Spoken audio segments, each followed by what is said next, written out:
নমস্কার, আমি চন্দ্রানী। আপনাদের সাথে আজকে একটা নতুন রেসিপি শেয়ার করতে এসেছি, দই ইলিশ।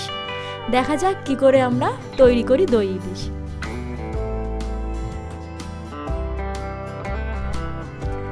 প্রথমে 4 পিস ইলিশ মাছ নিয়েছি, তাতে অল্প পরিমাণে হলুদ, নুন এবং গুঁড়ো লঙ্কা ভালো করে মাখিয়ে নেব।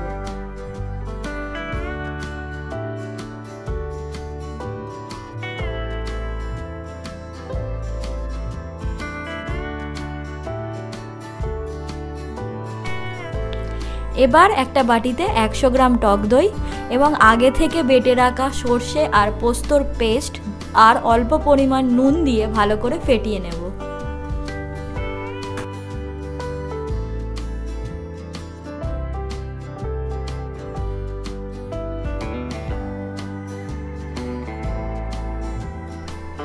এবার একটা ফ্রাই প্যান নেব, তাতে 4 চামচ সর্ষের তেল দেব, দিয়ে আগে থেকে ম্যারিনেট করে রাখা মাছগুলো হালকা করে এপিট ওপিট ভেজে নেব।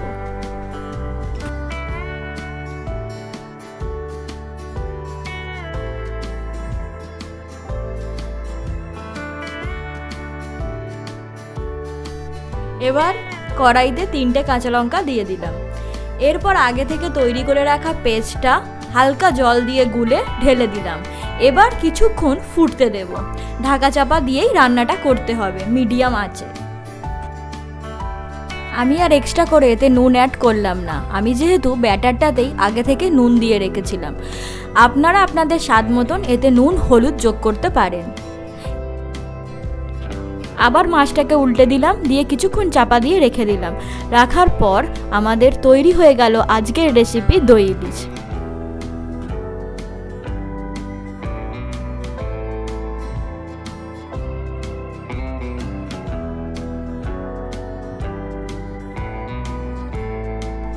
একটা সার্ভিং বোলে ঢেলে গরম গরম ভাতের সাথে পরিবেশন করুন দই ইলিশ। সবাই রান্নাটা করে আমাকে অবশ্যই জানাবেন আপনাদের কেমন লাগলো।